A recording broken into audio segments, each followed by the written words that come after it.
Good afternoon and welcome to the fifth in our series of 6 conversations on the future of public safety, sponsored by John Jay College of Criminal Justice and the National Organization of Black Law Enforcement Executives. My name is James Cadogan, and I am privileged to be the moderator for this series. I'm really looking forward to today's conversation, which is about how we invest in and create safer communities. The prior conversations we've had to date have all pointed to the need for a more expansive vision and definition of public safety. And we have a distinguished panel of guests who are going to dig in with us on how we think about the ecosystem of reform and how we create a safe community beyond thinking about just the police department. Today, I'm going to introduce our 6 guests. And first up is Louis Dekmar, the immediate past president of the International Association of Chiefs of Police, IACP. Welcome, Chief Dekmar. Thank you. Glad to be here. We have Tanya Koch, the director of the Gender, Racial, and Ethnic Justice Program at the Ford Foundation. Welcome, Tanya. Hi. We have Daryl Atkinson, the co-director of Ford Justice. Hey, how you doing, James? Hey, Daryl. We have Merisa Heu-Weller, Chief of Staff and Director of the Technology, Corporate Responsibility, and Criminal Justice Reform Program at Microsoft. Welcome, Merisa. Hi, James. Thanks. We have the Commissioner of the Baltimore Police Department, Michael Harrison. Welcome, Commissioner. Hi, James. Thank you for having me. Glad to have you here. And we have Celia Oullette, the founder and chief executive of the Responsible Business Initiative. Welcome, Celia. Hi, James. Thank you.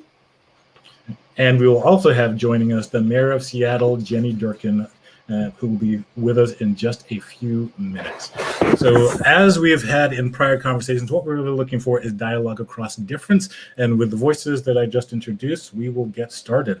I want to bring in first Daryl and Tanya and Celia on a level setting question, a version of what we've asked before in this series, but with a slightly different spin. Previously, we've talked about how do we define public safety. We've gotten some really interesting and rich answers on a new and expansive definition of public safety. In this particular conversation, I want to level set by asking, how should we be defining a safe community? So if we can bring up Daryl, Tanya, and then Celia, would love to hear from each of you from your positions, how you think about defining a safe community and what you want to cue in folks' minds when we say that the term safe community. Daryl, if you could first. Yeah, thank you for the question. I think it's a really interesting one, and one that it's not rocket science, right? You know, when we talk about what healthy, thriving communities need, right, to be just that. And you think about the socioeconomic indicators of health and wellness, right? Opportunities for employment, safe housing, environmental, being able to live in a safe environment, right? Green space, not living in a food desert, all of these various components, as well as, in addition to a police, prosecutorial, and prison function. You add those ingredients to the milieu, it produces an environment where people can live healthy and safe and thrive in lives. I think it's important too to note when we think about that question, what do communities need to be safe? We haven't always considered that question for all communities. We've thought about that in real serious ways for majority white communities. And our public policies, you know, at certain periods of our country have been passed to be illustrative of that. Think, you know, post WW2, how easy we made access to obtaining a home for many Americans, but not for all Americans. And because of some of those housing policies, FHA redlining, for example, right, they had really, really impactful impacts on how people were residentially segregated, which then impacts how those communities are policed and how the distribution of those very resources that provide the socioeconomic indicators for health and wellness are dispersed, right? So I just think we just need to continue to be honest about that when we frame up these public safety conversations, when we frame up these conversations about what communities mean to be whole. We know what they need because we've done it for mainstream America for many, many generations, right? We have neglected and abandoned many communities, and the only hand of government that we give them is the coercive right hand of the state, whereas we don't give them the hand of thriving opportunity and providing those indicators of health and wellness that we know that communities need to be healthy and thriving. That's a perfect way to kick us off, Daryl. It's not rocket science part of it, but we know how to create healthy communities, but we haven't done it equitably, particularly for black and brown communities. That's something that we need to have as an anchor for our conversation. So thanks for starting us off with that. Tanya, if I can come to you. Sure, thanks. And thank you for that answer, Daryl. And mine is, very much the same. When people ask me this question, I ask them to close their eyes and to just imagine that they are moving their family to a new home in a new community, right? As you look around for a good neighborhood, what matters to you? What do you look for as you drive around? What do you look for as you walk the neighborhood streets? You look for a few things. You look for well-funded, clean and bright schools. You ask about the student-teacher ratio and the graduation rates.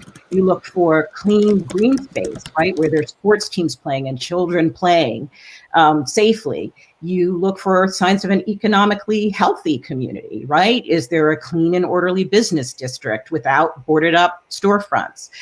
You look for communities that have decent jobs and employment rates where people can feed their families. You look, as Daryl said, for grocery stores, right, that are also clean, decent, providing adequate fresh food.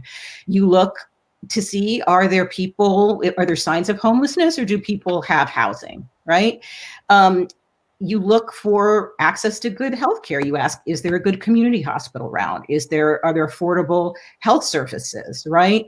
And I think that this is where we have to talk about the fact that where we are now on many of these issues around policing is, racialized poverty, right? And police are responding to disorder that is fundamentally tied to poverty. And we know how to do different because, as Daryl said, those of us, I would bet most of us on this call, are affluent enough to afford to live in neighborhoods that provide those basic social goods. And I think we know what it is. We imagine it. It's not any different for poor Black and brown communities as it is for anyone else. And just imagining what safety is, that's a perfect build on Daryl's point in thinking that we know what we have to do. We can imagine it. We have imagined it. We've made it real. But how come we haven't made it real for everybody? And racialized poverty, that's a theme that's come up again and again in these conversations. So thank you for that, Tanya. I want to come to Celia next on the same question. Thanks so much. I'm not a rocket scientist, and my answer isn't rocket science either. I think we all know what safe feels like because we've all been children at some point, and we know how to take care of children. So, what are the things that make humans feel safe? Being well nourished, feeling sheltered, having their basic needs taken care of. And if I kind of think about what this really boils down to, and what we're seeing failing now is safety is trust that those who are tasked with taking care of you will take care of you, that those who are in a leadership position have your best interests at heart. I think everything that Daryl and Tanya said is what this looks like. But what does this feel like to feel safe? I think those needs are very basic and very human. And safe communities are those communities where those needs are being taken care of by the people who are responsible for providing those services and taking care of people. The concept of trust and frayed trust is another theme that has come up and what we're trying to build and thinking about the future of public safety. To that point, I think Mayor Durkan is now here with us. Mayor Durkan, if I can bring you in on this conversation, as a sitting mayor, this is obviously near and dear to your heart. We'd love to get your perspective on what it really means to create a safe community and how you think about creating safety in Seattle. So I am in complete agreement with what we've heard so far. Is I think too long we've thought of public safety in terms of policing. And let's face it, police show up when everything else is broken or something's gone wrong.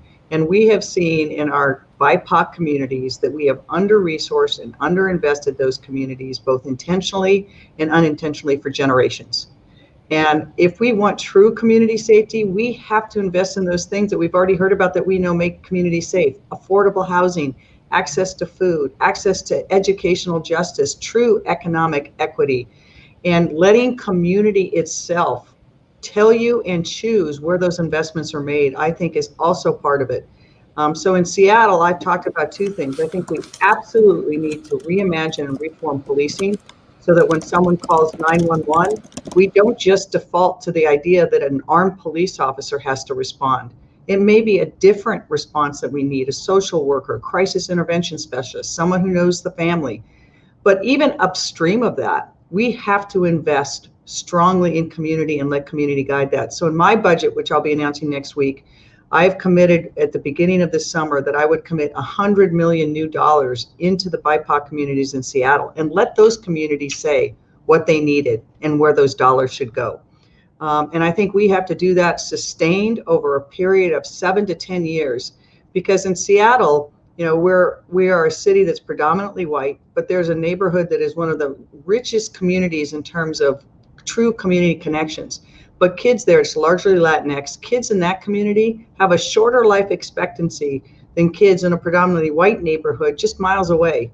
That's wrong. And if we truly want community safety, we got to focus on community. And community has to be empowered. And we have to really admit and acknowledge that our country has systemic racism, not just in policing, but in every other institution that makes a community healthy and thriving. And we can't dismantle it until we acknowledge it. And then we have to empower the community itself to make those choices, make those investments, and truly build equity. The idea of the pervasiveness of systemic racism is another through line that we've been talking about. So thank you for acknowledging it. But also I want to stick with you just for a second before I bring in Commissioner Harrison, Merisa, and Chief Dekmar, because we really want to dig into the question of budget. We've seen the conversation in headlines across the country about defund, divest, and abolish the police, which in prior conversations, we've really come to the point where we're discussing an allocation of resources with a finite budget. And you just said you're committing $100 million in new dollars into the BIPOC community in Seattle, which is incredible. Could you just give us a very brief taste of what it is you're thinking about and then why you made that announcement recently? So we have, you know, we're like most cities in America, we're looking at our police budget and figuring out what is the police force we really need in a community and fund that. But I think it's just as wrong to tell community that they only get what we can carve from police. That gives police and the police budget and frame of public safety almost as much dictation and control over that. What we have to say instead is we really want to invest at a high enough level. And so when we looked at the budget, it was, we will continue to probably shrink the profile of police or as we reimagine what their role is and build the budget to what we really need. We still need an armed police presence in Seattle for certain types of calls 24/7, but we need to build up the capability to have a harm reduction model that's true. At the same time, communities shouldn't have to wait for the level of investment that they need in affordable housing and access to healthcare, childcare, education justice. And so in looking at the budget, I wanted to not just have, depend on the divest invest framework, but to say, look, we have to invest at least this much over a period of years, regardless and as we are doing that other endeavor. Thank you so much for that, Mayor Durkan. I want to bring in Celia and then Commissioner Harrison and Chief Dekmar on this question of budgets. And this is really where we want to spend some time, because a lot of the discussion that we have on policing and thinking about public safety in the future really is about resourcing, as the mayor just said. So we'd love to get each of your perspectives on how we should be adapting our municipal budgeting processes and our appropriations to try to further that conception of public safety, because at the end of the day, this does come down to resources and policy practice, but the resource part of it goes under-heralded in our discussions as how we get from here to the future of public safety. Celia first, if you could. I'm sorry, I brought up Merisa. If you could. The other My name on here. Hi everyone, thanks. It's Merisa Heu-Weller at Microsoft, and this is a great question.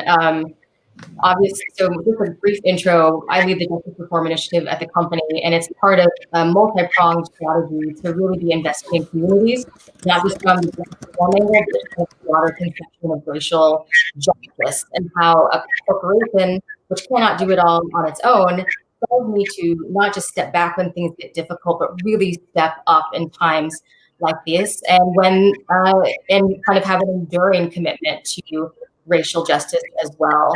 In terms of resourcing, I think you've seen over the years Microsoft be a very willing partner and collaborator with government to figure out how we can bring our resources to bear, advancing things like affordable housing in King County, for example, and creating a fund to create more opportunities for people to live here, especially those who are civil servants who work and serve the community, as well, and specifically as it relates to justice reform and policing. In 2017, the company provided $400,000 in matching funds to the state of Washington to revamp its police training, heralded by Sue Rohr, at the Justice Training Center, and specifically to look at our command leadership and how we help infuse and shift culture toward thinking of our law enforcement officers as guardians of the community versus more of the kind of militarized warrior mentality. And so she started that work in 2017, and we're proud to continue to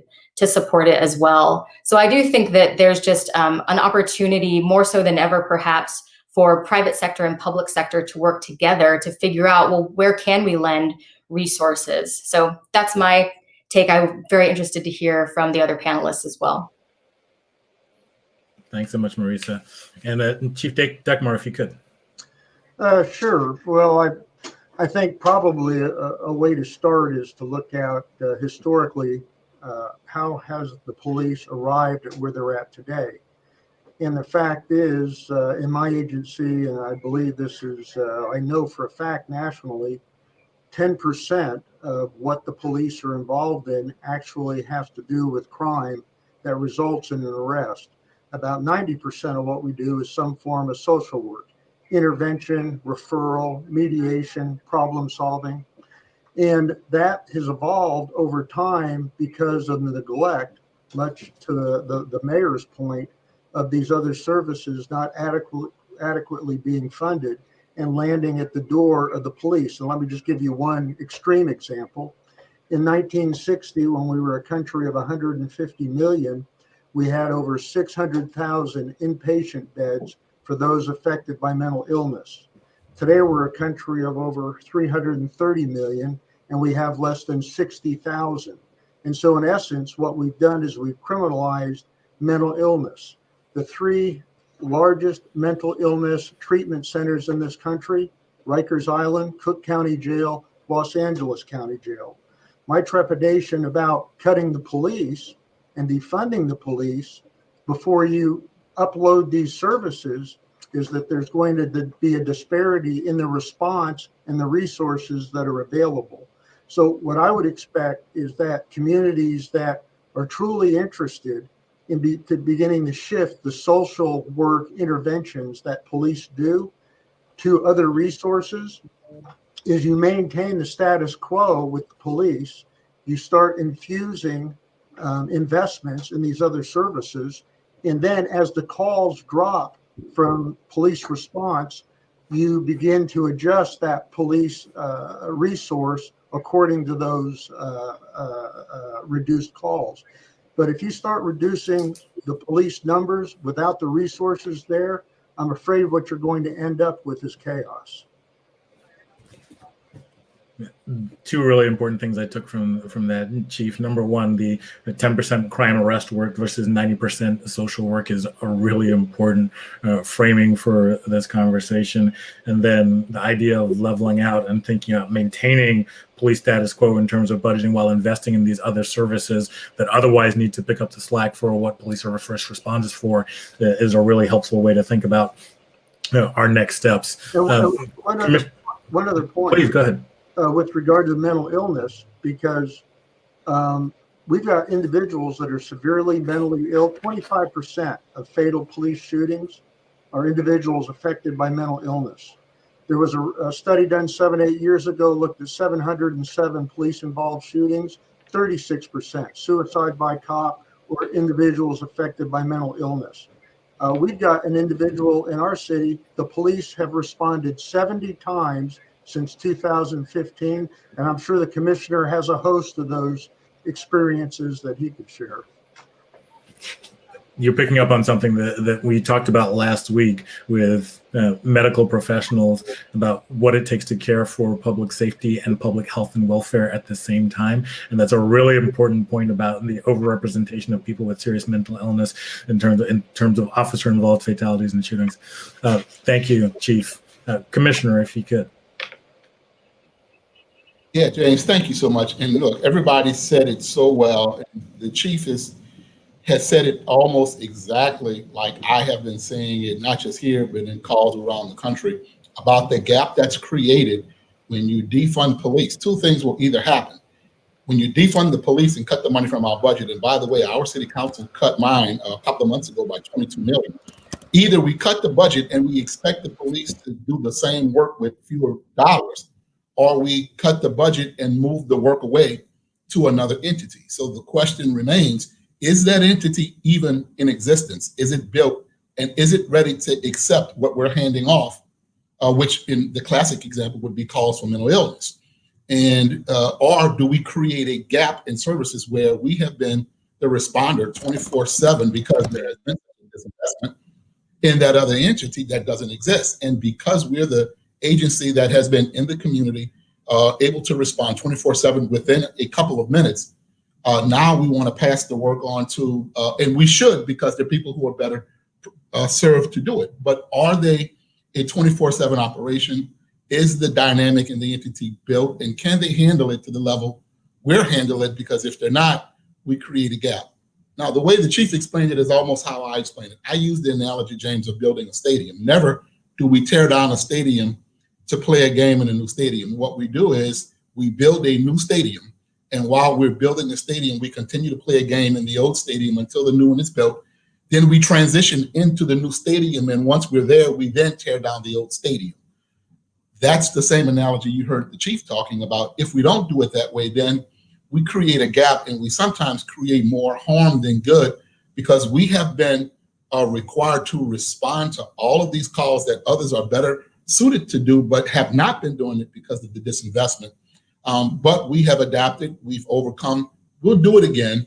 And I think we've been asked to be all things to all people. I think what we're reimagining about police is what really should we be doing, and what's the expectation of police going forward. We have to make the investment in all the things you heard all the other panelists talk about, but some of them are not ready to pick up and run with it right now. So it has to be, how do we invest in them, and how do we decrease the reliance on police over time so that we don't create gaps in the process that create more harm? Transition analogies are really important and visual, and I think a great thing for us to hold on to as we continue this discussion. I want to bring in Celia, Tanya, and Daryl just to respond and talk about how they see, from non-law enforcement perspectives, the current debate around defunding, abolishing, or divesting from the police. Starting with you, Celia, would love to get your perspective and hear how you're seeing this from the business community. Yeah. From the business community, there's been an extraordinary amount of permission for businesses to use their platforms, their leverage, their power to lift up important issues, to listen to community members, to try and be part of the innovation of change here. I think a place that businesses, what I'm seeing from businesses is that businesses acutely feel the need to educate, and they also feel that they have permission and opportunity to educate themselves, which is, I think, kind of unusual. Businesses are often seen as needing to have all the answers, kind of buttoned up. So, you know, one of the programs that RBIJ is like in the process of launching in response to the current climate is actually an educative and sort of proximity gaining program for businesses. It's unbelievably helpful for the criminal justice reform community because businesses are incredible allies and really powerful and valuable partners at the table. But it's valuable for businesses because never before has speaking out about current social and political issues been so much a matter of survival. But kind of talking about the invest, divest, defund debate, like I think in the business community, there's a lot of conversation, maybe socially, there's a lot of conversation about allocate and reallocate. And I think this picks up a little bit on, what Chief Dekmar and Commissioner Harrison was saying, which is police are often ill-equipped to respond to the things that they're called to respond to. So who is better equipped, and how do we support those? I think there's been incredible innovation in the business community around this. There's a company in Kentucky that comes to mind. It's called Dorman Products. It's a facility in Kentucky, and they actually created a program, sort of a Venn diagram program with a nonprofit organization, where they would employ and support people returning to the community after addiction, which, as we know, is often sort of intersects with spending time in prison, and is also very similar in many ways when we talk about re-entry from addiction or re-entry from prison in terms of the support that people need. So that was a company that recognized that if they gave those people jobs, that they would be much more likely to succeed in their rehabilitation process. But they also recognized that that community needed additional services that a company wouldn't usually provide, basically social services. So things like support with obtaining housing, budget planning, vocational training. And so they actually partnered with a nonprofit organization, and they sort of, like I said, they operate in a sort of Venn diagram. The nonprofit works with that company, but it also works in the community. The community works with that nonprofit, but it also hires people that aren't returning from addiction. So, this is a small example of how in one community, and that community being a business, that effective partnerships, real efficiency by finding an organization that was already doing something that they needed, that they could then support and sort of ask them to do something that lined up with what they were doing. The two became greater than the sum of their parts, and the outcome, sort of from an allocation point of view, was exactly the same. And I think it's worth saying that wasn't Dorman Products' sort of charity offering. That's a company that's actually really successful. And has sort of doubled or quadrupled its profit margins over the last few years. So they recognized that actually there was potential for progress and advantage, both to themselves and to the community. And I think when we think, I promise I'm finishing here, when we think about what allocation and reallocation looks like, there are ways where this can actually benefit all of the parties involved, and no one is kind of disadvantaged as a result. I love that. Allocate, reallocate, and thinking about effective partnerships, which is something that has come up previously in our conversations. I want to come to Tanya next on, you're sitting in the philanthropy space as a leader in the justice field. How do you hear the cries to defund, divest, or abolish police, and what perspective would you bring to that conversation? Well, James, I work for a foundation, the Ford Foundation, whose mission is all built around dismantling inequality. I work for a division of the foundation that is focused on dismantling mass incarceration and the growth of the carceral state. So the conversation that we are having and the opportunity that these young activists in the movement for Black Lives have given us around divesting from police and reinvesting in community health and welfare is a completely welcome and overdue one, in my view. Our foundation, I think many others who work on justice reform, had not really focused much on the police, even though it is the gateway to a massive system of incarceration that's doing harm. And the reason for that is that politically, it seemed impossible, right, to question more money for the police or even taking even modest amounts of money away from the police. And so I think what we now have is the opportunity for a really robust conversation about what really makes for public safety, right? And this is where I really appreciate Mayor Durkan's point about not confining the discussion of budgets to the police, right? Because we actually need to do much more, right, than simply what, the dollars we can save from police departments. I think we need a wholesale reevaluation of what is, an eroding tax base, right, that cannot adequately provide for the kind of social welfare that one of the richest countries in the world should be affording its citizens. I think the truth is that we're all swimming in the consequences of the Reagan Revolution that's discredited the notion of a progressive tax system and the notion that people all need to contribute to our collective well-being, right? And this is where I think that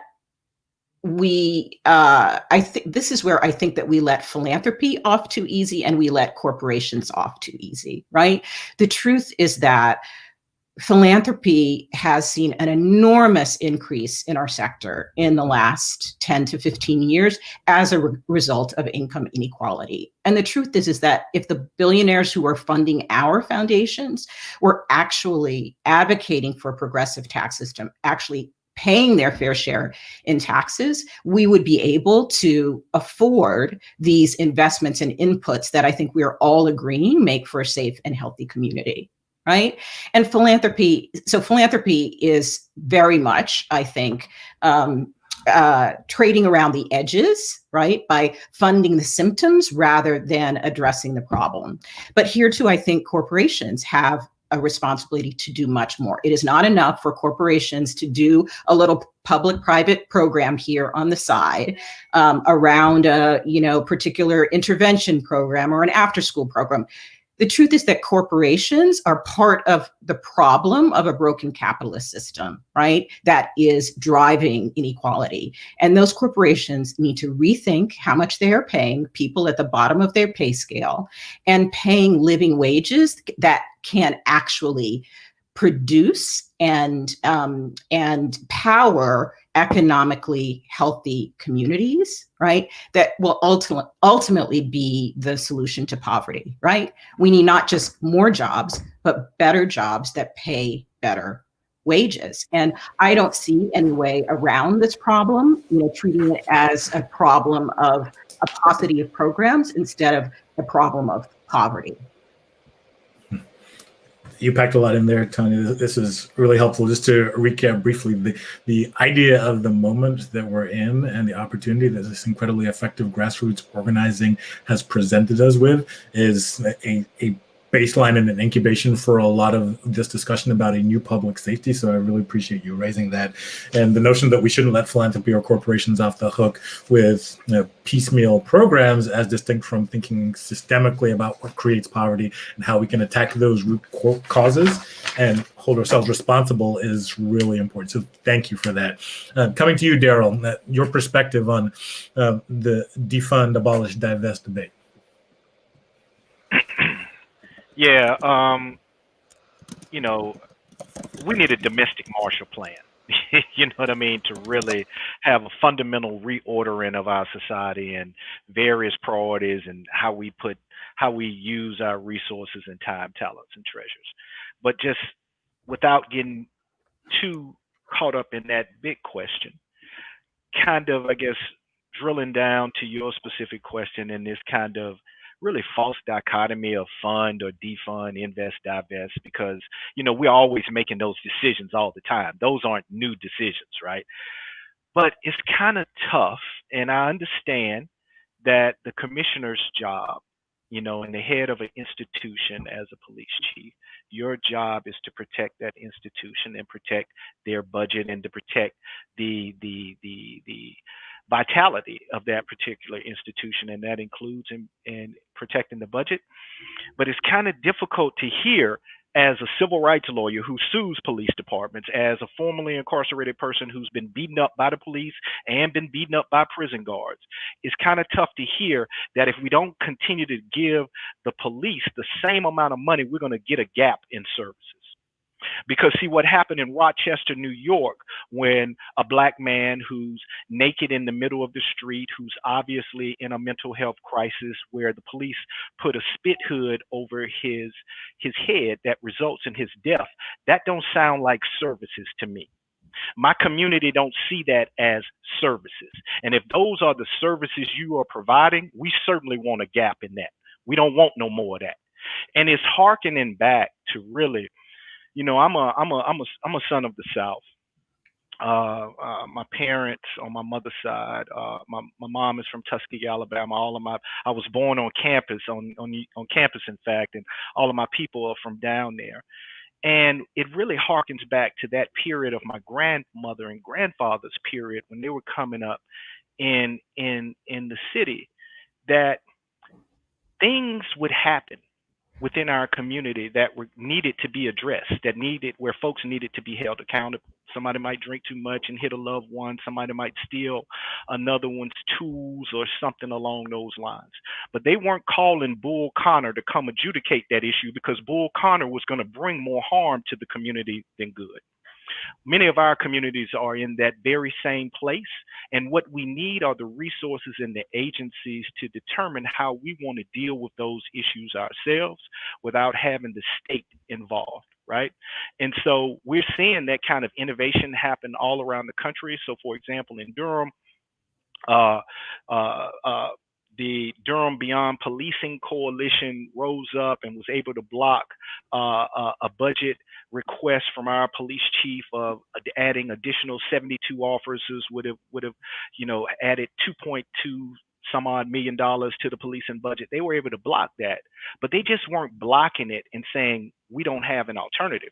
They were saying, help us incubate this community-based task force that can then tap into the other socioeconomic indicators of health and wellness, where we have public services available that can help our communities.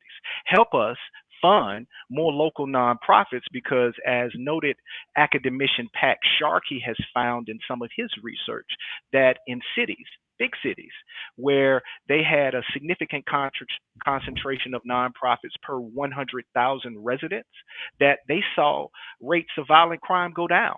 Because it isn't just the police that keeps us safe. Think about the time, and our organizers help us go through this exercise to help community even envision what safety can look like outside of the policing context. And they ask people to think about the time where you felt the most safe. Close your eyes, take a deep breath, revel in that. Remember the smells, remember the images, remember the people who are around. And then they go around the room and they have people share what their reflections were, to get an idea of what people feel about safety.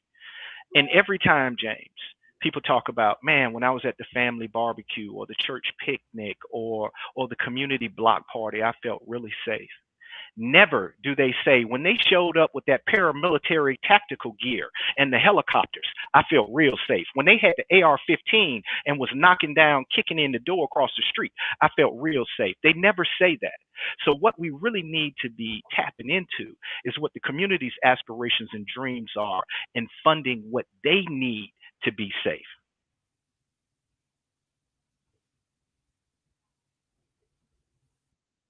Framing, Daryl, and the idea of agency and self-determination being critical to creating public safety, and what we should be investing in as community agency and self-determination is so very important. Merisa, if I can bring you in. Yeah, this is great. I'm loving this conversation. I feel like, okay, here we go. Now we're getting into it.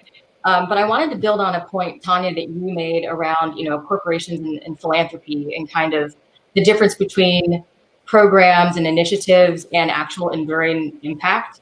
Because I think that what we are striving for isn't just activity in these areas, but really how does philanthropy, how do business meaningfully contribute to enduring economic agency, economic equality, and thinking about not just also more jobs, better jobs, well-paying jobs.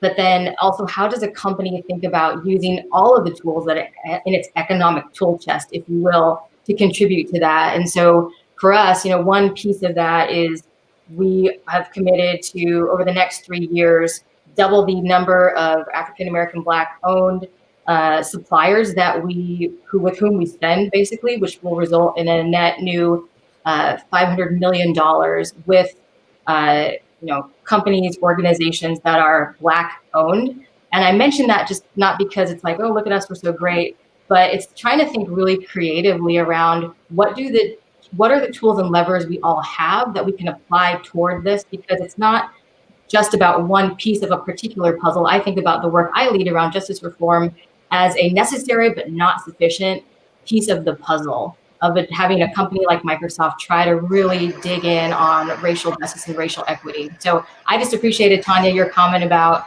we need to be all raising the bar of what's expected for corporations and for philanthropy as we think about this issue.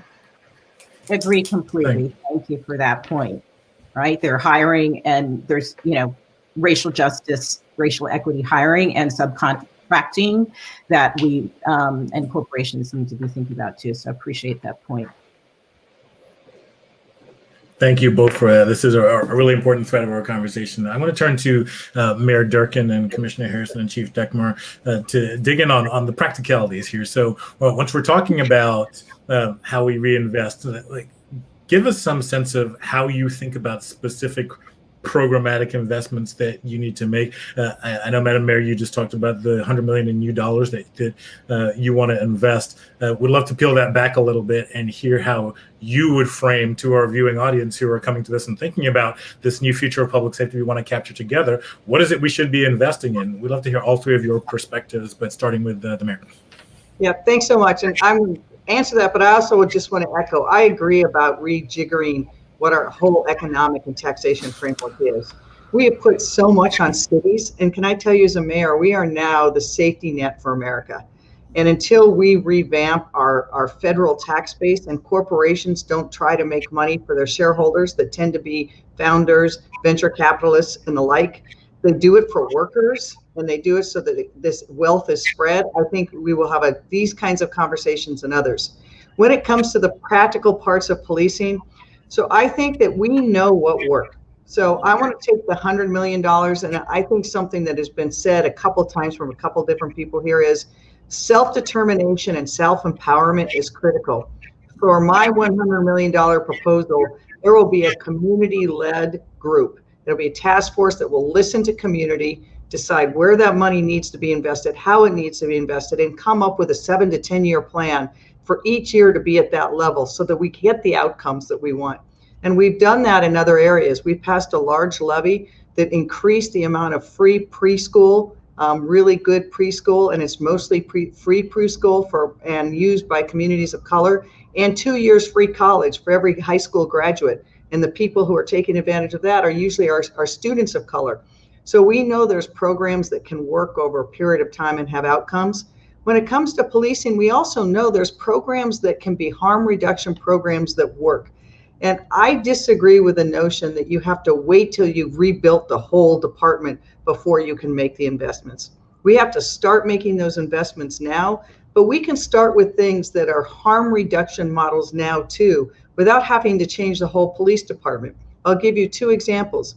When I came in as mayor, I got an evaluation. I said, I want to know where my police are responding. What are the top 5 places and types of crimes we're responding to? Of those top 5 places, 3 of them, I think, if I'm remembering correctly, were homeless shelters. And the types of responses were what the chiefs has said is it's predominantly people who are in crisis, maybe experiencing homelessness, mental health crisis, or addiction. So we did a couple of things that have shown real results. Number 1, in my budget, I put full-time nurses to be located in those shelters so they could provide de-escalation. They could work with people, see if they need to be connected with a case manager, have a healthcare response, get them out of crisis and call police as the last resort. It doesn't work 100% of the time, but it does reduce the number of times they have to call police. We also looked at the downtown core and saw time and time again, we had police responding to a 911 call. They come to somebody who is in some behavioral health crisis, maybe not committing a crime at that moment, but clearly there was a issue that needed to be dealt with. Those police had really two choices: either arrest the person for something and take them to jail, which is the worst intervention for someone who's in crisis, or take them to the nearby hospital, which also didn't work. So we started a program that we call Health One. It's like a Medic One response, where instead of police rolling to those cases, we have a specially trained unit that is one firefighter and one social worker who respond to the person and see what they need to get that person stabilized. Do they need medical assistance? They get taken to the hospital. Do they need to be connected to their caseworker? They get that. So there are interventions we know work, but we do have to scale them so they're available 24/7 in every community. But again, I want to come back to the things is community needs to be guiding this discussion. For too long and too many generations, our society has provided gatekeepers and told Black, Indigenous, and people of color communities, here's what you need, and here's the crumbs you get around the margins. We have to stop that thinking. We have got to invest at the same level we've invested in other communities and let communities themselves drive the solutions. And I think if we do that, you will get community safety, which is far more enduring than public safety. Many things there, Mayor Durkan. The idea of participatory budgeting and making sure that it is community-led over a long period of time. We previously talked with other panelists about the mismatch between policy time horizons and electoral time horizons. And the fact that you're thinking so far out is really important. And the notion that we can actually get to community safety as the thing from public safety gets us back to our definitions question, which I, again, really appreciate. Chief Dekmar, if I can... Before you get to the next... Sure, please. Is also, I think there's so much discussion around that. I believe that if you put cops at one table and community members at another table and said, write 3 things that you wish cops weren't doing right now and somebody else should do, those lists would be nearly identical.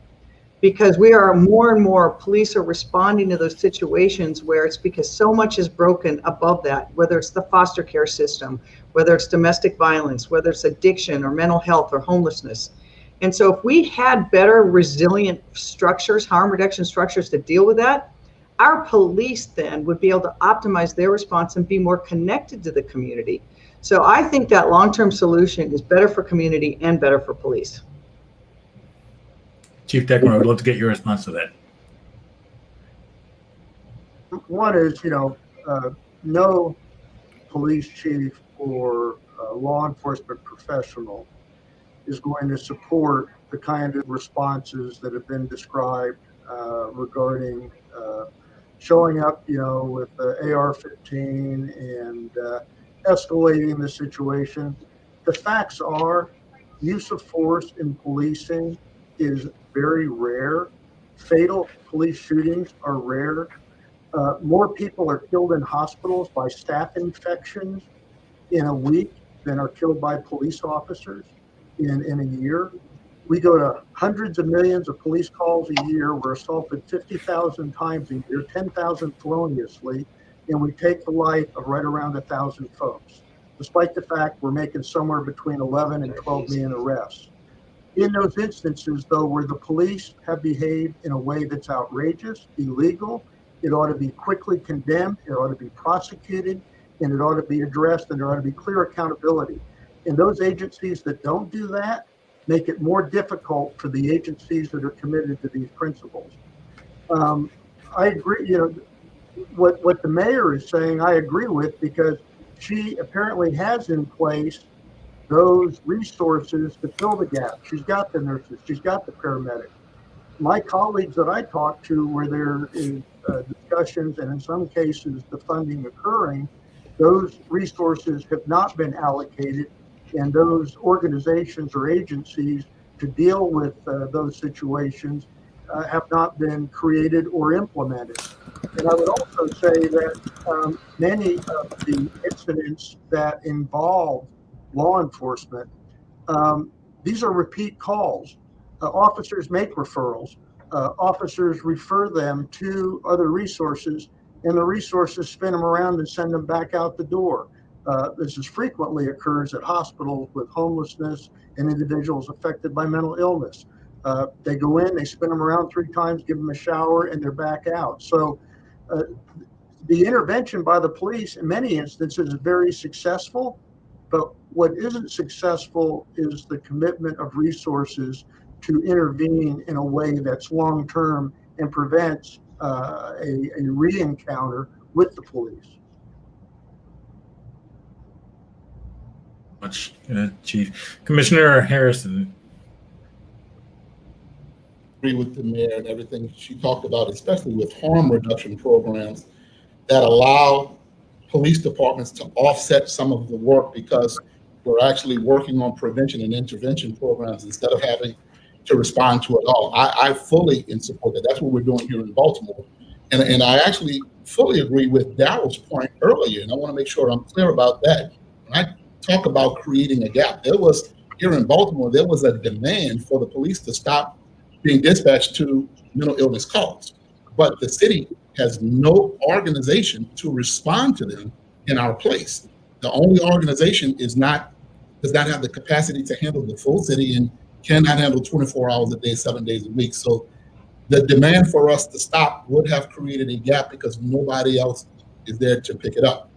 Thus, we have to transition into either a joint model or creating another model for someone else to respond. Had we stopped, we would have created more harm than good. And I think that's the gap I was referring to. But even in my time as chief in New Orleans, and now in Baltimore, I'm faced with 2 different things, but responding the same way. A police officer narrative that we're so understaffed and we're so short of police officers that it is critical. We went from having 1,550 police officers to less than 1,200 in New Orleans over a period of time. And through that consent decree and through redesigning and reimagining what the police department should be doing and should not be doing, we were able to do more with less, and then find out that we were able to have a fully staffed police department to handle everything should be handling with a smaller amount of officers and a smaller budget. Likewise, in Baltimore, an officer-led narrative that we're so short, we're critical. They're used to having 3,000 plus officers, and now that we're less than 2,500, it feels as though we're incredibly short. But now that we're redesigning and reimagining what we should and should not be doing, we're actually able to deliver the appropriate police services with a smaller department, thus a smaller budget. And by the way, we're down in every crime category. And so the proof is actually even the pudding, and we're now going to reimagine even further what we should and should not be doing, and then using that money to create programmatic solutions that help us on the front end. I am fully in support of it. My issue is how do we do it, and when do we do it that doesn't create a gap because someone else is not ready to pick up what we stop providing. That's a perfect transition, Commissioner. The idea of making sure that we don't have gaps and that we are reimagining and redesigning in a smart way that allows for services to still be provided. I want to bring in Celia, Daryl, Tanya, and Merisa if I can, because this is something that for each of you in your positions, you get to see a broad swath of our society and multiple different industries and think about where you're making your investments, how you're doing your advocacy, and we'd love to get your perspective on how we coordinate all of this and make sure that there aren't those gaps, that we do that handoff, and that we actually manage to graduate from not just imagining the future, but seizing the future program by program, initiative by initiative, community by community. If I can come to Celia first. Yeah, thank you so much, James. If it's okay, I'd kind of like to backtrack a little bit, because I feel like there's a piece of this that I keep getting stuck on, which is that we have extraordinary people on this panel, and we have extraordinary leaders who are motivated and willing to take a fresh look and to kind of be vehicles of change and to be sort of conduits of change. But I don't know about my fellow colleagues in the criminal justice reform movement on this call, but like there are these roadblocks that we keep coming across that while we can imagine and envision and show examples of what a rebuild looks like, that that will never kind of motivate or change those that aren't inspired to create change, like the commissioner and the chief and the mayor on this call, unless we also reimagine policy and politics. If we don't remove those roadblocks, if we don't remove those hurdles, then we're going to be back here with the next Breonna Taylor, with the next George Floyd. I mean, with the next like Tamir Rice, with the next kind of egregious murders of these kinds. So for me, I feel like there's a piece of this, and part of the reason why I now work with businesses, my background is actually in legal defense, in criminal defense, was how do you create systemic change, and how do you remove roadblocks that exist within that system? And maybe a good example of this, because to sort of imagine this, is we know that that jobs help reduce recidivism rates, right? So we know that people who leave prison are statistically very likely. Recidivism rates in America vary from state to state, but sit around 50%, which is really, really high. Literally half of people who leave prison will go on to commit another crime, and those crimes are then make communities less safe. So how do we imagine what a new safer community is? Well, let's reduce recidivism rates. Like, that's going to reduce crime overall. What's a great way to reduce recidivism rates? Give people jobs. Amazing. Get a bunch of businesses that are jazzed up about the idea about hiring people with former convictions. Maybe they're banning the box. Maybe they're eliminating questions in interviews. Maybe they're not doing background searches on certain low-level offenses. But then we run into problems like lack of re-entry services, how hard it is to get a criminal record expunged, bans on professional licensing for people who are convicted of criminal convictions. So I think, even when we talk about how we reimagine budgets and what budgets should look like, policy, politics, and change kind of all sit together. Personally, the reason why I ended up working with businesses was because the communities that I had served were typically the least powerful voices at the table. I worked with people who were incarcerated, who were in jail, who were facing very long sentences. I mostly worked on death penalty cases, and those people traditionally lack power. So for me, I felt that building power at the table, that means raising up and empowering members of underserved and underinvested in communities, and bringing powerful allies to the table. So when we think about, what could businesses do and how does everything fit together, I think we have to think about, Merisa said it so well, we look at our assets, we look at our leverage. I think we have to look at both change and rebuild.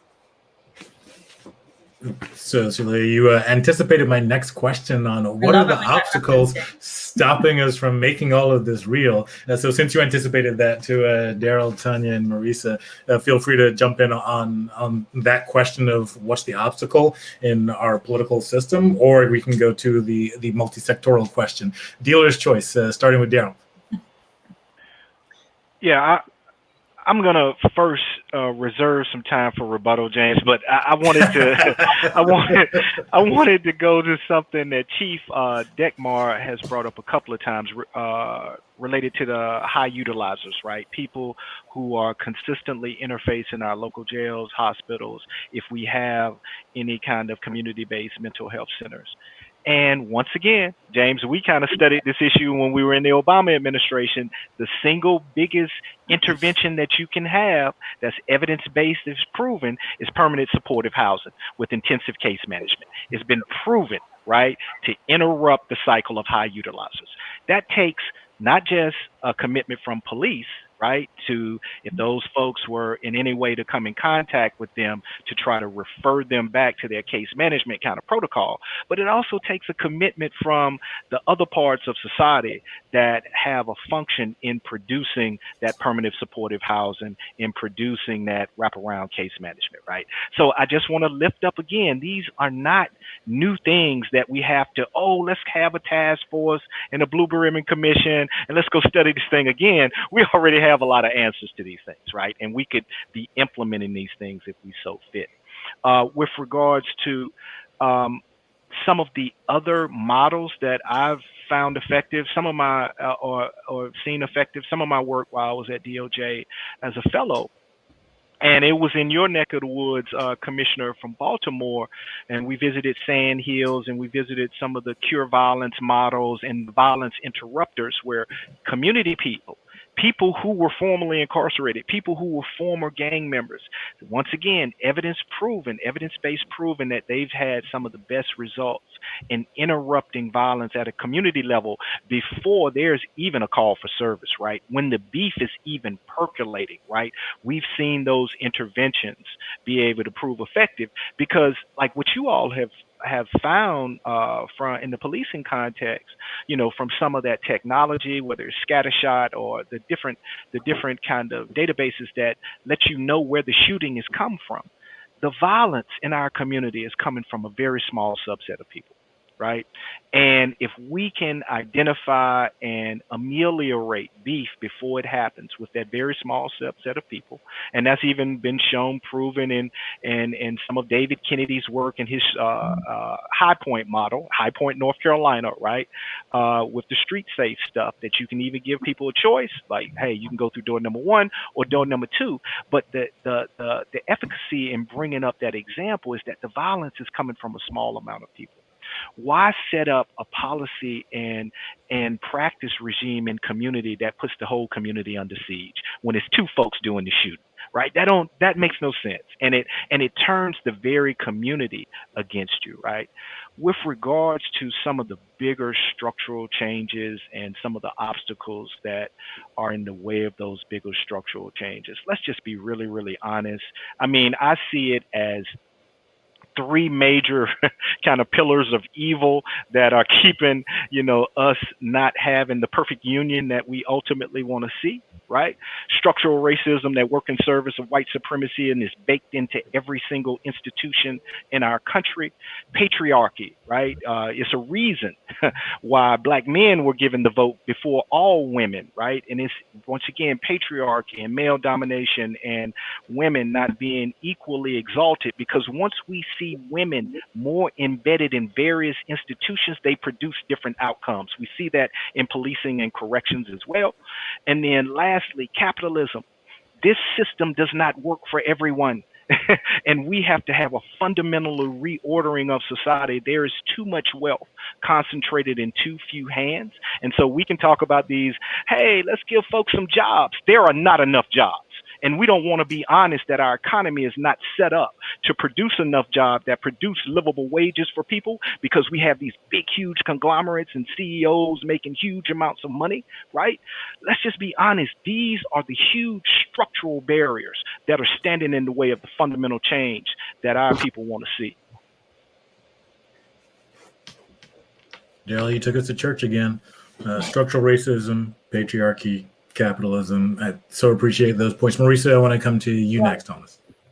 That's great. Yeah. Thanks, James. And thank you, Daryl, as always. I want to kind of take us back to, I think, the original question, which is, you know, how do we improve cross-sectoral, multi-sectoral coordination on these issues?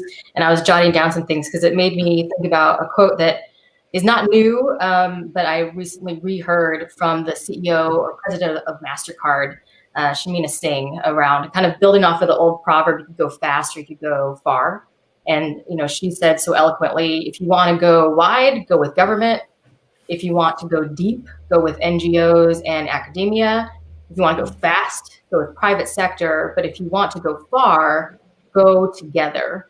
And I feel like this, you know, this panel and this series of conversations, I think, is a great example of that in and of itself. But I really don't have an answer for, oh, well, this is the beautiful way that you achieve that, you know, cross-sectoral coordination perfectly. I just know that in our particular circumstance, something that we have really rallied around is the power of convening around data.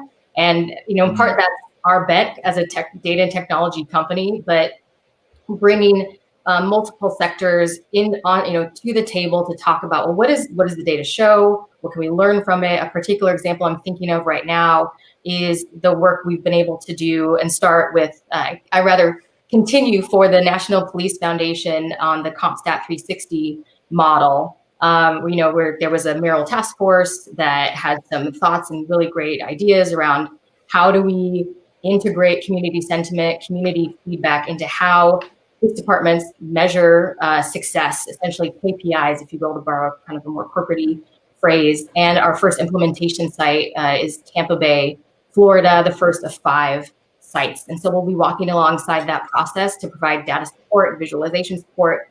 But the thing that I'd like to say around the data thing is not so much it's data for the sake of data, but what I've experienced so far is the data is out there, it exists, it tends to be actually publicly available, but it's not available in a way that even the holders of that data, even the government, can meaningfully derive insights and drive change. And so our kind of overarching theory has been more meaningful access to data, to drive transparency, to create accountability so that we can enact smart change in our communities. So one, I guess it's a plug or an invite to the extent that folks on this call are thinking about how to tackle really complex data issues. We are a more than willing partner to help think through that. And so that's at least our contribution that we can provide in terms of providing that multi-sectoral coordination on these very complex issues.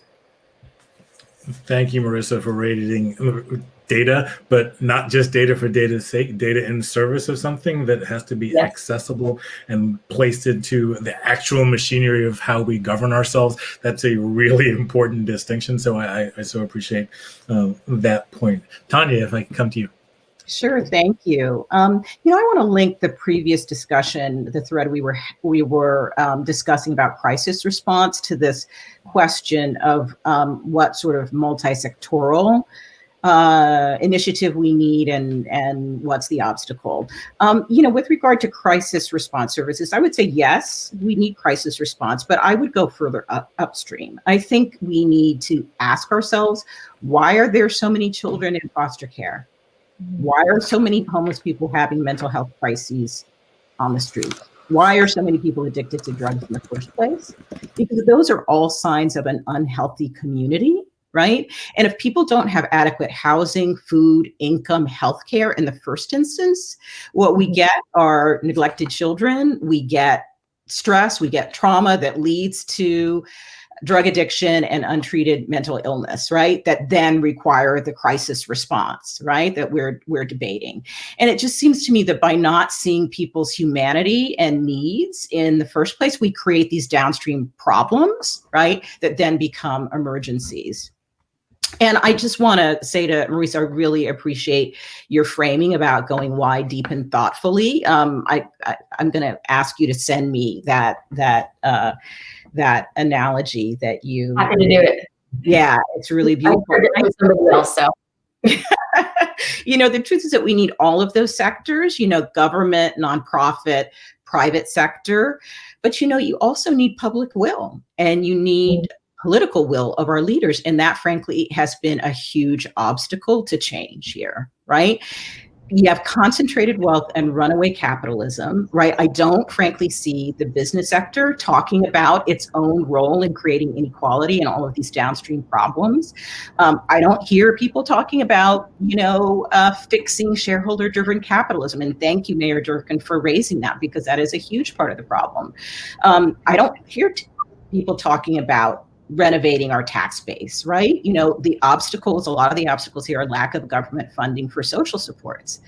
And I have to say, it is inescapable that another huge obstacle here is racism, right? The truth is that in this country, we do not see Black people, brown people, or poor people as deserving and fully human, right? And until this country really confronts its legacy of slavery and genocide and the ways in which we continue to treat these populations as less than human, we will not make progress.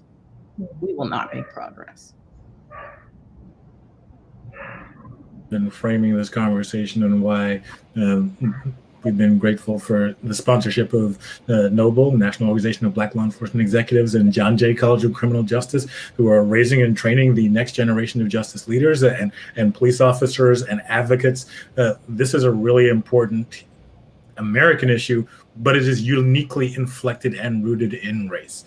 And unless we have the kind of truth and reconciliation that you talked about, unless we have these hard conversations right now in the context of policy and how we move forward, then we're not going to make any progress. One of the things that this gets back to our question of obstacles is that as long as there's been policing, we studied policing. As long as there's been housing, we've studied housing equity, but we haven't done the things that we needed to do. And so for that, I actually want to turn to Mayor Durkan and bring you in on this question, because multi-sectoral coordination, the obstacles that we have in our political system to getting things done. How do you see that as a sitting mayor, and how do you weave all these things together in your decision-making framework as you move forward? So I have to agree with Tanya, and I think these are all interrelated with one thing. Right now, and I don't mean this in a political sense, but the largest obstacle to changing America in this fashion is the person sitting in the White House. And then it's reflected in our Congress in the way it's gridlocked. If you look at, right now we are just in an unprecedented time. We're in the middle of a global pandemic, and we had no federal leadership. And it was cities who at first were figuring it out. We had an economic crisis that is related to that. And again, it's cities who feel it first. Now we're in the middle of a civil rights reckoning, and it's playing out on the streets of cities. So mayors are in this position with their police chiefs and their city councils trying to figure it out. We won't change it without a coherent national strategy. And we have to recognize those upstream causes. It's like Daryl said, we know what works and we know what's broken. And it's what Tanya says, we lack the collective will to fix it. And as long as it's out of sight and out of mind for the majority of Americans, it won't get fixed.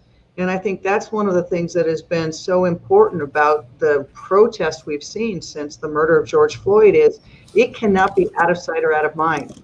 But if we look at every social determinant, or even the impacts of the crisis we're facing now, who suffered most from this global pandemic?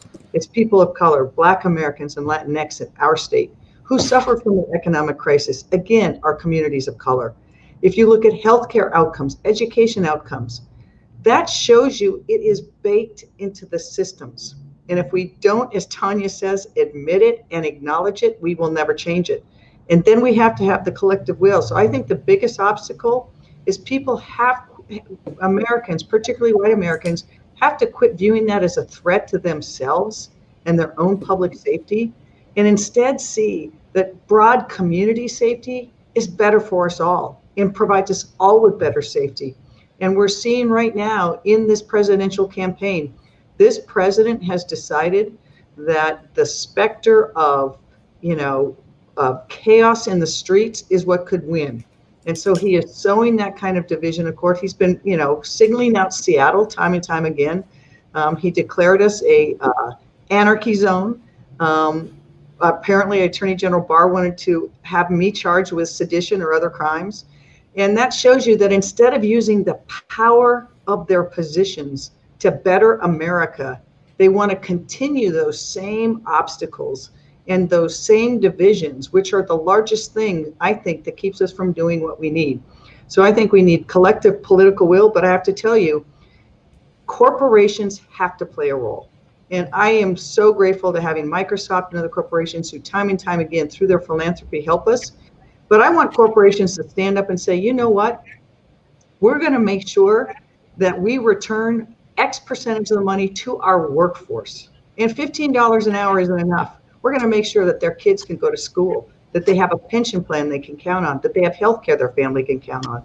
And our shareholders will get less money, but they're going to get greater community safety. We have to reframe how we approach. I don't think we're going to get rid of capitalism, and I think it can do good, but we have shifted trillions of dollars from working people to the richest Americans. And until we change that obstacle, we will be fighting over what's left with the great poverty and great other challenges we have in America. And it is racialized poverty. So much of what you said resonates very deeply, Mayor Durkan. I appreciate that. But in particular, I want to call out the idea that racial equity is community safety.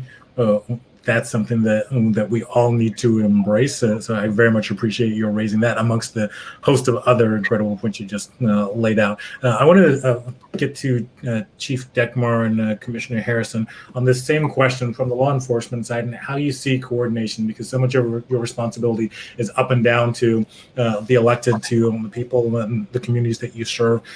As you think about the future of public safety that we want to capture, that we've been trying to define through these conversations and thinking about community safety, how do you think about those coordination obligations and responsibilities, and what would make it easier for you to do your jobs as you build out that kind of programming in police forces? Starting with Commissioner Harrison, if we could. Yeah, James, thank you for that. When I arrived in Baltimore a year and a half ago, I started talking about root causes of crime. And the culture here in Baltimore has been a total reliance on police for public safety and to make people feel safe and to make, this a safe community. And the criteria is the murder rate. While Baltimore either holds the #1 or the #2 murder rate in the country, that's totally unacceptable, but it's been a total reliance on police alone to do that. And there's been no harm reduction programs. There have been no prevention and intervention issues. And we're now bringing another focused deterrence model back that we're building, which hasn't been here in many years, to move away from a total reliance on police. But I've been talking about fixing and actually coordinating, rather, the investment and the improvement in all of the issues that are root cause drivers: the homeless issue, the addiction issue, which is probably the worst in the country, the education problem here in the city, the joblessness, and the skill set that leads to those jobs. And fixing all of that is what we have to make those investments in. And it has to be a coordinated effort. I found that there are many people doing great work, many nonprofits, academic institutions, faith-based institutions, doing great work, but they're siloed. And there's no coordinated effort. And what there needs to be is a coordinated effort through the elected officials to the nonprofits, both faith-based, academic-based, and everybody here, at least in our city, and I'm sure other cities are just like that. It's siloed, but it needs to be a coordinated effort to move in away from a total reliance on police and have a multidisciplinary, comprehensive approach to not just reducing crime, but preventing crime and making communities safe. How we do that is a difficult challenge, but people have to sometimes release the reins of their own power to come into a coordinated effort. That's a heavier lift than what people are willing to lift. Releasing the reins of your own power. That's the humility and the trust in others that I think we've heard come up a few times, and a really important point. Thank you. The one thing every leader needs more than anything, and it's the thing that we often least exhibit, is humility. We find strength in humility, and it's our humility that makes us align ourselves with what's best for the city and not what's best for me. Can't say it better than that. Chief Dekmar. Yeah, this has been a challenging time for policing. I saw an article come out 2 weeks ago, public confidence in police at a 30-year low. So I pull up the Gallup poll, and it is reviewed 16 institutions. We dropped to 48% confidence. Public schools were at 41, newspapers at 24, Congress at 13. Of the 16 institutions, we dropped from 3rd to 4th. I had to ask myself, how can we have the worst year in 30 years and still have relatively high public confidence? And the reason, I think, is that when people are asked about the police, they don't think about what they've seen on TV. They think about, what was my last experience? Now, it's easier to take comfort in those numbers, but then if you bear on down and you look at the race, it's about half or less. So I agree with Mayor, in that we have to admit and acknowledge, but we also have to be intentional about what do we do to address the past historic institutionalized discriminational practices that we've seen. I can name some. One of the panelists alluded to, record restriction for employment.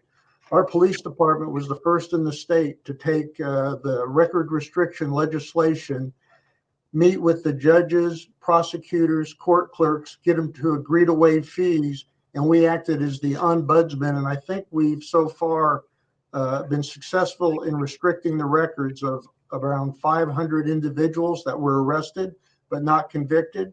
And when an employer runs it for employment purposes, that arrest doesn't show.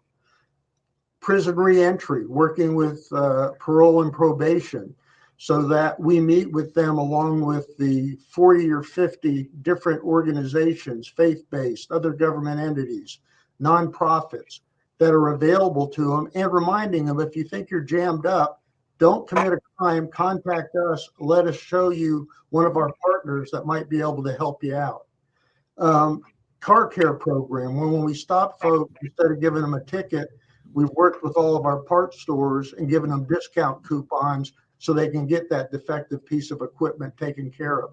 We've got 38 different initiatives. Many agencies have those. And I think the reason that we have relatively high confidence level when these other institutions don't, 4th out of 16, is because the day-to-day work by the police is problem solving and social work, and they do it effectively. In those cases where they don't, they ought to be held to strict account.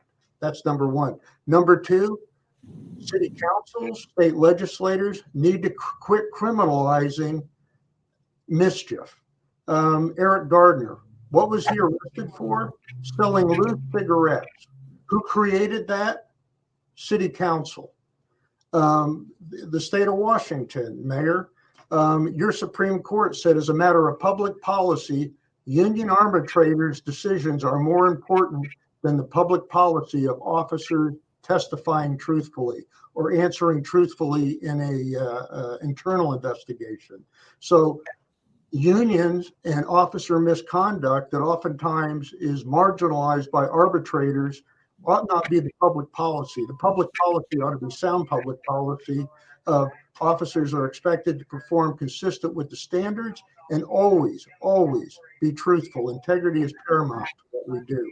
And finally, our position as police officers, recognizing that I think we're in the third evolution of change for police. The first was the Wickersham Commission in the 30s that did its best to eliminate the politicization of policing.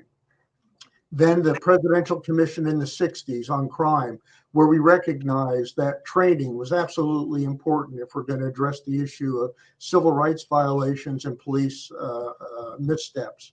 And now a recognition that the police are in a key position to be the ombudsman and use the bully pulpit to bring focus on those issues in a community that, if not addressed, are going to result in crime and unsafe communities.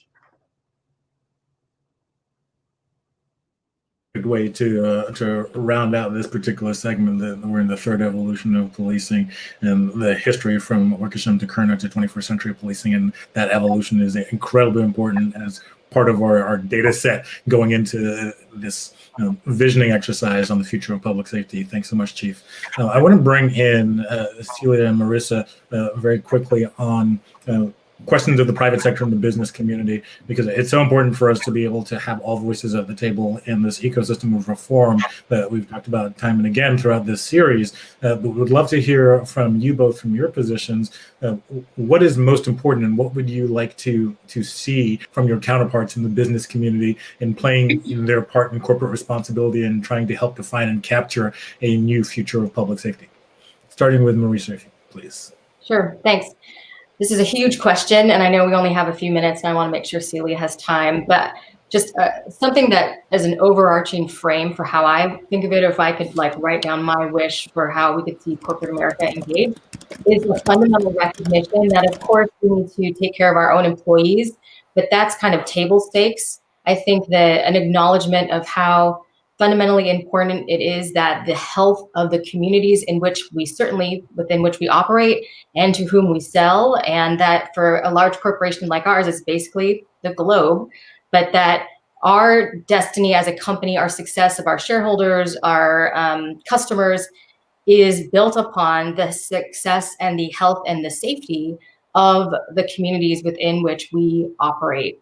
And I think about recently, this doesn't have to do directly with the justice system, but it makes me think about some of our broader conversations about skilling and workforce development. And basically in the state of Washington, we advocated for companies like ours to pay more in taxes so we could support more investment in higher education, and not just colleges and universities, but also community colleges, and making subsidized tuition more accessible to more people and more students, because we know that isn't just doing something for the good of benefiting the community. We are direct beneficiaries of having a strong and thriving and skilled workforce. We need that. We want that. And so why wouldn't we put our skin in the game to make sure that can happen? So I think that's just an analogy. If you could port over to other aspects of the conversation we've been having about how, our destinies are wrapped up within each other. And the more we can recognize that reality, I think will guide how corporations can best lean in to be collaborative, helpful partners with government, with nonprofits, with activist organizations. Celia. James, you can't leave me with like 3 seconds to answer this question, considering it's the entire function of my organization. But here is You can give us the elevator pitch, right? I know you can do it. Here is the speedy version. I want businesses to be part of creating change. And they sort of increasingly know that they must be. I think what Merisa said about how they advocated for change in a law in Washington is a really good example, right? And I want businesses to recognize their power and their platforms and use them to lift up the voices and the needs of those that are least powerful in our communities. This is compelling. This is when Goliath stands up for David, right? This is when those that have been systematically deprived of a voice pair up with somebody that or an entity that has traditionally had a very, very, very loud voice. And like, I know I keep naming it, but we know a lot of the answers to what we should be doing, but political will isn't there. And businesses are very, very, very powerful when it comes to educating and influencing law and policy. And this isn't necessarily partisan. I think a really good example of that, and maybe a spark of hope, happened in Ohio today when the Senate president spoke in favor of a bill that unanimously passed the Senate, overwhelmingly passed the Senate, on the abolition of juvenile life without parole sentencing. And this wasn't an economic perspective, and there was significant business involvement in this. The messaging actually was around redemption. So this isn't sort of necessarily a partisan issue. This is a question of, like, are businesses doing everything that they can to leverage every asset in their arsenal to create change?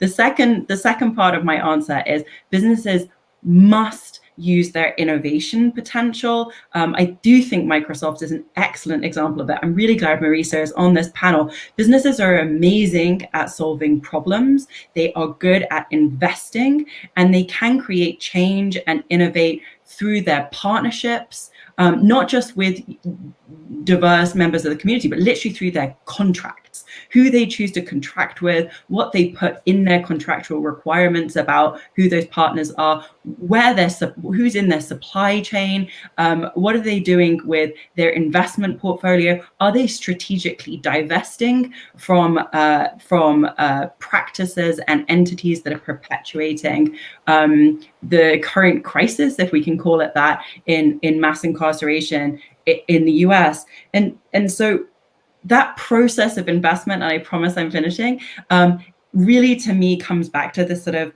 an analysis of power and addressing power imbalances. So when businesses look at, for example, putting a bank in a traditionally underserved or underinvested in community, are they also thinking about empowering that community? Maybe they're making zero balance bank accounts available. Maybe they're eliminating overdraft fees for certain clients. When they're thinking about creating jobs, are they thinking about creating good jobs? We see a massive number of particularly Black women that have been incarcerated that do have a job, but these are occasional and very fragile jobs. Are we seeing jobs that allow progress and allow opportunities for advancement and for leadership? So to break it down, I think businesses always need to be looking at what they could and should be doing externally, but they always need to be also looking at what they are doing internally to empower and equip and change their internal practices to really align with what needs to change in our communities. Thank you so much for that, Celia. All really important points. And we are unfortunately almost out of time. We've got just enough time to do a quick fire on the last question that I've been asking all of our panelists throughout this series, to, if you can, identify 3 things that you would like to see happen immediately. If you could wave your magic wand, it would help us make progress to be able to define and capture the future of public safety that we've just talked about. What would those 3 things be? And we have 6 panelists because Mayor Durkan had to leave for another engagement, but we will start with Tanya, please. Okay, I'm going to go rapid fire here. Number 1, economic justice, right? An end to shareholder-first capitalism, an end to executive compensation self-dealing, tax reform, businesses that pay people living wages. So that's number 1. Number 2, an end to mass criminalization in favor of a public health approach to crime and social welfare. Number 3, my third gift I'd like to see to the world is a racial equity framework for government investment in education, housing, health. Boom. Perfect exemplar. Now everybody has to do it as efficiently as Tanya does. Chief Dekmar, if you can. Sure. Police ought to seek cooperative compliance, not coercive compliance with the law. If folks understand the reason and they're educated as to why compliance is important, what you get is a sense of community's combined effort to address those sort of issues that affect public safety. Leveraging local resources so they complement one another, and in many instances don't require immediate additional resources, but the coordination of those resources, and for police to understand the principle that the laws are created as tools to solve problems, not as clubs to beat people up. Love it. Merisa. Sure, to be real quick here, mine are more conceptual. Number 1 would be, meaningful listening across sectors and across communities. Number 2, a shared sense of urgency. But number 3, tempered by sustained commitment to change. Commissioner Harrison.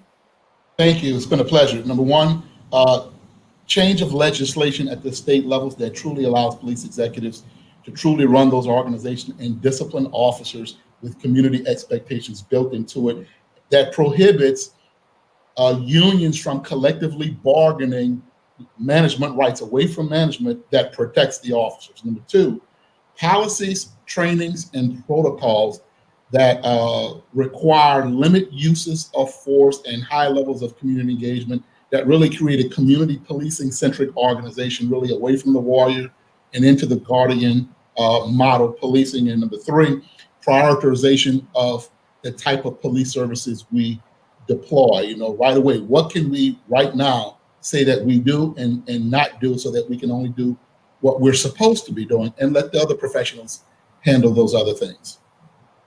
Fantastic. Celia. Now I have to go after 12 brilliant examples, answers. Okay, number 1, investment in crime prevention and a complete readdressing of what crime even means and should be considered criminal behavior. Turning off the faucet at the source surely has to be an answer here. Significant innovation and motivating will to accept innovation and to change. And then number 3, we have to have accountability built into this. We can come up with all the great ideas and talk about them and put them into place. But if in a year's time, no one's being held accountable and there's no monitoring, this is kind of all for nothing. Fantastic. And Daryl closes out. Yeah, I always believe in carrots and sticks, James. My three are all sticks right now. Data transparency. North Carolina has had a racial profiling act since 1999. We're going to be launching NC Cop Watch, which is going to identify the attributes of 25 million stops, searches, and uses of force incident to those stops. And that's going to be for North Carolina communities to hold their police departments accountable. In public official and sovereign immunity, if me as a litigator, if I can come after that pension, if I can come after that house, you're going to think twice about shooting my people in the street. Number three, feed different incentives, right? At the federal level, you know, we had the COPS office, we got federal burn jag funding that funds a lot of the militarization around local police departments. We need to change that SKU mix and fund different incentives. Thank you so much. That was the fastest of all the groups that we've done. So everybody gets a gold star for their lightning round 3 things. I want to thank everybody for being on this panel. Tanya, Daryl, Chief Dekmar, Commissioner Harrison, Celia, and Merisa. This has been a wonderful conversation. And of course, thanks to Mayor Durkan, who had to leave a little bit early. This has been another really rich discussion around investing in safer communities. And I very much appreciate the perspectives provided here, giving us that sense of the ecosystem of reform as we think about how we define public safety and move forward from here. Each of the voices that you, the viewing audience, just heard, I think laid out a wonderful roadmap for how we can think more holistically about our progress and our process. This is the penultimate in our series of conversations. The last is next week on October 1st. And so I hope everybody will be able to tune in and listen to that last discussion. Please keep your questions and thoughts and ideas rolling in, and we'll endeavor to include them in the next discussion. Thanks so much for your participation and for listening and for being with us. Take care.